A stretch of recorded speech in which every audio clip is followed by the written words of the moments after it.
Bonjour et salut à tous, alors c'est Mohamed Ba pour un nouveau tutoriel sur Ruby on Rails. Dans ce tutoriel, nous allons réaliser ce magnifique bloc que vous voyez en arrière-plan. Ce sera un bloc avec un système de CRUD, ajout, modification, suppression de données, voilà, et lecture de données. Donc ce sera fait avec une base de données évidemment. Nous allons sans plus tarder nous rendre sur le site de Ruby on Rails. Alors, je vous rappelle que Ruby on Rails est tout simplement un framework. Un framework, c'est tout simplement un cadre de travail. Donc, avec un framework, vous avez tout le temps des éléments qui sont prêts à être utilisés. Comme nous l'avons appris précédemment avec Bootstrap, qui était un framework, c'est-à-dire un framework côté, c'est-à-dire front-end. Ici, par exemple, nous avons des frameworks côté back-end. Avec le PHP, par exemple, nous avons euh, Symfony, nous avons Zen, nous avons Laravel et autres. Donc, avec Ruby aussi, Ruby, c'est le langage de programmation. Maintenant, nous avons Ruby on Rails comme framework. Dans ce tutoriel, nous allons voir Ruby on Rails. Donc, nous allons réaliser cette application tout au long de cette formation. Donc, ici, nous avons Ruby on Rails. La documentation est présente à ce niveau. Donc, également pour installer Ruby on Rails. Donc, hop, Rails installer. Vous allez sur Rails installer. Donc, ici, une fois que vous êtes sur RS Installer, vous verrez deux versions. La version Windows et également la version pour Mac. Donc, il faut savoir que si vous voulez faire du Ruby on Rails avec Windows, vous allez rencontrer souvent des difficultés. Même si vous parvenez à installer Ruby on Rails correctement, au niveau de la formation, pour installer certains gemmes par exemple, vous risquez d'avoir des problèmes. C'est un problème que j'ai déjà rencontré moi-même. Je vous conseille d'installer une machine virtuelle avec un système d'exploitation Linux ou Mac pour suivre cette formation. Sinon, vous pouvez également essayer, donc cela ne dépend que de vous.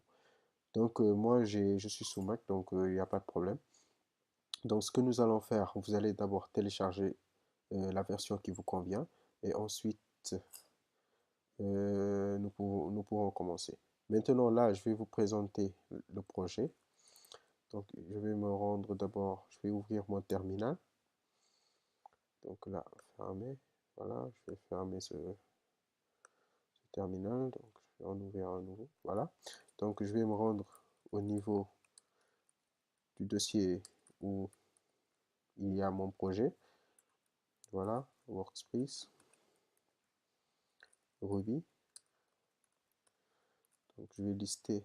Voilà, maintenant, c'est juste dans le CD, Rails, voilà, Rails, voilà, je me suis trompé, Rails, voilà. Maintenant, je vais démarrer le serveur.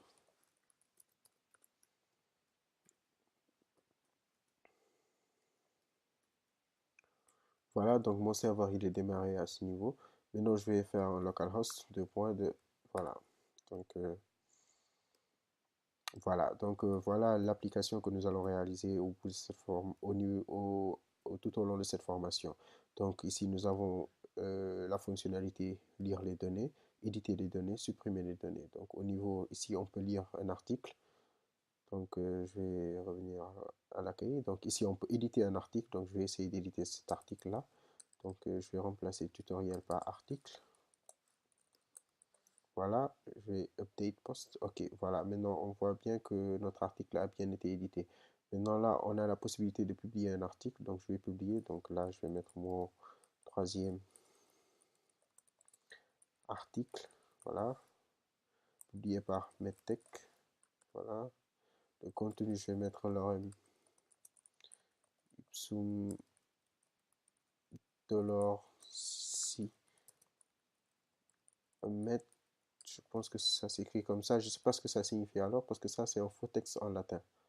Donc, je ne sais pas ce que ça signifie en français. Voilà, donc créer poste. Voilà, maintenant mon poste il est créé. Je reviens à l'accueil. Donc, j'ai la possibilité de supprimer ce poste. Donc, pour le supprimer, je clique sur supprimer. Automatiquement, il me demande un message. Il me donne un message de confirmation. Donc, ici, je vais confirmer. Voilà, et le poste a été supprimé. Donc, voilà ce que nous allons réaliser. Ici, je rappelle qu'on va également réaliser un système de commentaires. On aura la possibilité de commenter un article et nous allons également effectuer un système d'authentification pour que les utilisateurs puissent s'authentifier avant d'ajouter un article ou voilà, donc de faire quoi que ce soit. Donc ici, c'est tout pour cette vidéo. Donc nous allons commencer dans la prochaine vidéo. Donc n'hésitez pas à vous abonner si la vidéo vous a plu. Merci.